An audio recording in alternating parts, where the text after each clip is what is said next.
नमस्कार, मैं उपकार चौहान। आप देख रहे हैं खबरदार पलवल। आज विशेष बातचीत में आपकी बात कराते हैं कृषि विशेषज्ञ महावीर मलिक जी से और उनसे जानेंगे कि बीज उपचार किस तरह करना चाहिए। किसान भाइयों की मदद के लिए वो हमेशा तत्पर रहते हैं। उनसे जानते हैं किस तरह से बीज उपचार होना चाहिए, क्योंकि आगामी गेहूं और सरसों की फसल की जो बिजाई होनी है उसमें बीज उपचार का बड़ा ही महत्व रहेगा। नमस्कार जी। नमस्कार चौहान साहब।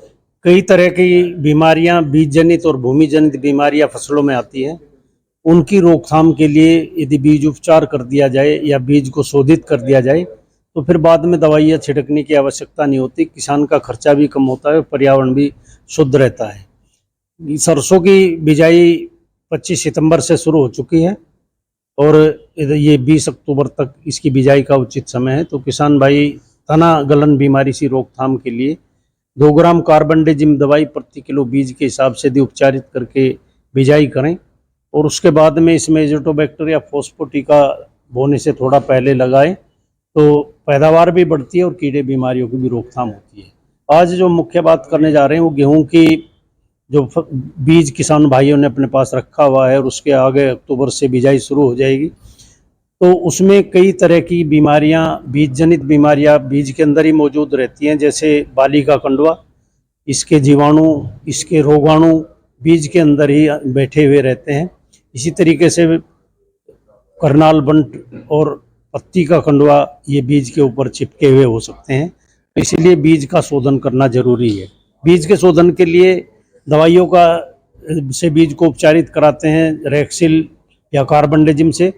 लेकिन रासायनिक दवाइयों के बिना भी किसान भाई इस महीने में बिना दवाई के सौर ताप विधि से गेहूं के बीज को रोग मुक्त कर सकते हैं। तो इसके ये जो विधि है बिना दवाई के और उपचार हो जाएगा, तो बिना दवाई के कैसे, वो तो बड़ा ही महत्वपूर्ण विषय है।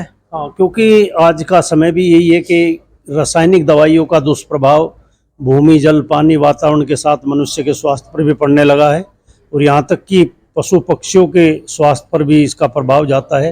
यदि हमने दवाइयों से बीज उपचारित करके बिजाई करते हैं तो मोर, तीतर उस बीज को यदि चुगते हैं तो उनके मरने की संभावना बढ़ जाती है। इसलिए किसान भाई यदि सौरताप विधि से बीज को उपचारित करें तो ये एक तरह से IPM तकनीक है। तो इसमें बीज को बिना दवाई के ही रोग मुक्त किया जा सकता है। तो इसके लिए किसान भाइयों को कोई ज़्यादा मेहनत का काम नहीं है। जो बीज उन्होंने अगले साल के लिए आगे बिजाई के लिए गेहूं का बीज रखा हुआ है, उसे वो सितंबर माह में 8 बजे से और 12 बजे तक उसे पानी में भिगोना है। एक ड्रम टब ले लें और उस टब में या ड्रम ले लें, उसमें यानी लगभग 6 घंटे भिगोना है। 8 बजे से और 2 बजे तक भिगोना है। इस महीने में, सितंबर के महीने में उन्नत सौर ताप विधि से बीज उपचार करने के लिए बीज को 6 घंटे भिगोना है, 8 बजे से और 2 बजे तक। 6 घंटे भिगोने बीज को हम भिगोते हैं तो बीज को किसी टब में डाल लेते हैं। तो वो टब ऊपर से 3 फुट चौड़ाई, नीचे से 2 फुट चौड़ाई, लगभग 13 इंच गहराई, इसमें लगभग 1 मन गेहूँ, 40 किलो गेहूँ इसमें आ सकता है। इतनी मात्रा में इसमें पानी डालना है।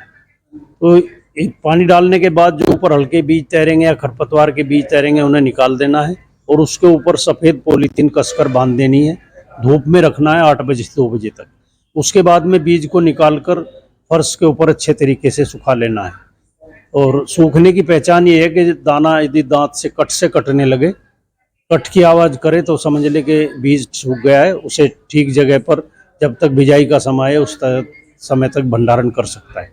तो इसका सबसे बड़ा लाभ ये होता है कि जब हम बीज को 6 घंटे तक भिगोते हैं तो बीज के अंदर जो कंडवा के रोगाणु बैठे हैं, पत्ती के कंडवा के या करनाल बंट के, वो जमाव ले जाते हैं और धूप में डालने से वो मर जाते हैं। जबकि भ्रूण इस दशा में, सोई दशा में ही रहता है, वो जागृत नहीं होता, तो उसके ऊपर कोई दुष्प्रभाव नहीं पड़ता। इस विधि का सबसे बड़ा लाभ एक तो यही है कि कुछ खर्च नहीं करना पड़ता, दूसरे जहरीली दवाइयों का इस्तेमाल नहीं करना पड़ता, तीसरे इस बीज से उपचारित बीज को हम खाने के काम में भी ला सकते हैं, जबकि दवाइयों से उपचारित बीज को खाने के काम में नहीं लाया जा सकता।